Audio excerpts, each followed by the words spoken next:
Result हुआ, आखिरी में उन्होंने जो आर्थोपेडिक दिव्यांग थे उनको इससे बाहर कर दिया। मतलब आदमी सालों साल मेहनत कर रहा है, मेहनत करने के बाद वो पेपर दे रहा है, पास हो रहा है, पास होने के बाद जब अंतिम परिणाम आने की बात होती है तो उसको कह देते हैं कि आपको नहीं रख पाएंगे, आप को बाहर किया जाता है। 7 महीने से लखनऊ के इको गार्डन में काफी लंबे समय से दिव्यांगजन धरना दे रहे हैं। राजस्व विभाग के अपर मुख्य सचिव या बोर्ड के चेयरमैन राजस्व विभाग के ये सुनना नहीं चाहते हैं कुछ। हमारी अपील है कि जो आपने गजट किया था पेपर में कि दिव्यांगों की इन श्रेणियों को के लोग आवेदन कर सकते हैं और उन्होंने पेपर दे करके परिणाम परीक्षा पास किया है, उनकी नियुक्तियाँ कराई जाए, ये हमारी अपील है। तब और हमारी मांगे तो 17 सूत्रीय, हम कुछ मांगे आपको पढ़ के सुना देते हैं। सामाजिक समानता कानून के लिए हमने आपको बता दिया, दिव्यांग सामाजिक समानता कानून बना करके नौकरी, रोजगार, स्वास्थ्य, शिक्षा, सुरक्षा की 100% गारंटी सरकार दे दे, हमें और कुछ नहीं चाहिए। अगर हमको ये इतनी चीज़ें हम मांग रहे हैं, अगर केवल एक कानून बना दे कि नौकरी, रोजगार, स्वास्थ्य, शिक्षा, सुरक्षा 100% देंगे दिव्यांगों, फिर जो भी आप न हम आपसे आवास मांगने जाएंगे, न इलाज की का पैसा मांगने जाएंगे, न हम और दूसरी चीज़ें मांगेंगे, क्योंकि जब नौकरी मिल जाएगी तो आदमी खुद ही कर लेगा, रोजगार हो जाएगा तो कमा खा करके अपना इलाज करा लेगा, आवास भी बना लेगा, तमाम चीज़ें हैं। तो ये पहली मांग है हमारी। आरक्षण कोटा हमारा 4% है नौकरियों में और निजी क्षेत्रों में 5% है। अभी आपने आसरा आवास के लिए हमारे लिए पैरवी की है कानपुर के लोगों के लिए। अपील है कि माननीय आयुक्त दिव्यांगजन के न्यायालय ने भी आदेश किया है, उसका अनुपालन कराया जाए जिलाधिकारी के माध्यम से, क्योंकि जो डूडा के अधिकारी हैं वो अधिकारियों को मिसगाइड करते हैं। हमारे पास जो आदेश उन्होंने दिया कि केवल सामान्य और एससी यही 2 कैटेगरी को आवास दिए जाएंगे, दिव्यांग को, ओबीसी को नहीं दिए जाएंगे।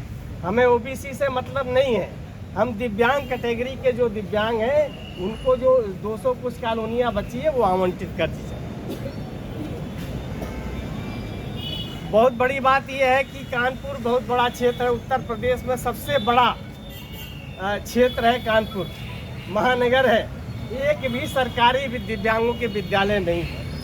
प्राथमिक से लेके उच्च स्तर तक के विद्यालयों की स्थापना होनी चाहिए कानपुर में। जब दिव्यांग के लिए शिक्षा की व्यवस्था उपलब्ध होगी, पढ़ेगा लिखेगा तभी तो अफसर बनेगा, तभी तो वो रोजगार की डिमांड कर पाएगा। नहीं तो अंगूठा टेक बना रहेगा तो कैसे उसकी शिक्षा दीक्षा हो, कैसे वो समाज में अपने को स्थापित कर पाएगा। इलेक्ट्रॉनिक बसें हैं कानपुर में, परिवहन निगम की बसों में तो निःशुल्क यात्रा है, लेकिन ये इलेक्ट्रॉनिक बसें जो चल रही हैं उनमें दिव्यांगों को बसों से उतारा जाता है, बदतमीजी होती है और पैसा लिया जाता है।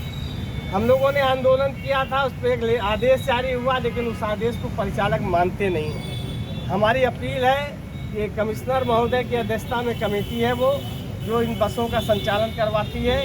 आप अगर चाहेंगे तो कमिश्नर महोदय से बात हो जाएगी और बात होने के बाद और जो परिवहन निगम की बसों की तरह इलेक्ट्रॉनिक बसों में भी निःशुल्क यात्रा सुविधा प्राप्त होने लगेगी। डूडा की समस्या हमने आपको बता दी, वृद्ध जनों को आयुष्मान योजना का लाभ दे दिया आपने। दिव्यांग जनों को सबसे ज़्यादा आयुष्मान की ज़रूरत है, इलाज की ज़्यादा ज़रूरत है उनको। तमाम तरह की समस्या रोज़ उनके सामने आती है, पैसा ना होने की वजह से वो इलाज नहीं करा पाते। आयुष्मान योजना का लाभ उनको मिलना चाहिए। अंत्योदय गरीब दिव्यांग है, लेकिन वो एक लिस्ट बना दी है कि इतने ही लोगों को अंत्योदय कार्ड बनेगा। तो दिव्यांग जनों को जो है 100% अंत्योदय कार्ड जो गरीबी रेखा से नीचे उनका बन जाना चाहिए, ये हमारी अपील है।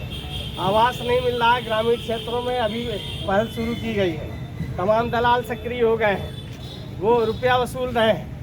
आवास के लिए वो जो प्रधान हैं और उनके जो सहयोगी हैं वो दिव्यांग जनों से वसूली करके तब आवास देने की बात करते हैं। उन पर भी रोक लगनी चाहिए। रिजर्वेशन कोटा जो सरकारी आवास है, वो सरकारी राशन का कोटा है, कानपुर में 13,076 दुकानें हैं या राशन की, मात्र 12 दुकानें दिव्यांग कोटे के अंतर आवंटित की गई हैं, जबकि 5% का कोटा है।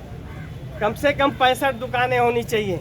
ये भी बिंदु बहुत महत्वपूर्ण है, इसमें भी तमाम लोगों को रोजगार मिल सकता है। इसी तरह हमारी और मांगे हैं। हम आपको ये इस उम्मीद के साथ कि कल माननीय मुख्यमंत्री जी कानपुर आ रहे हैं, आप हमारे प्रतिनिधि हैं, हमारे संरक्षक हैं, हमारे सहयोगी हैं। आप समय समय पर हमारी बात को सरकार के सामने रखते रहे हैं। आज भी हम अनुरोध करेंगे कि जो भी हमने मांगे रखी हैं इसमें, उनको आप मुख्यमंत्री जी के सामने रख के हम लोग को न्याय दिलाने का काम करें।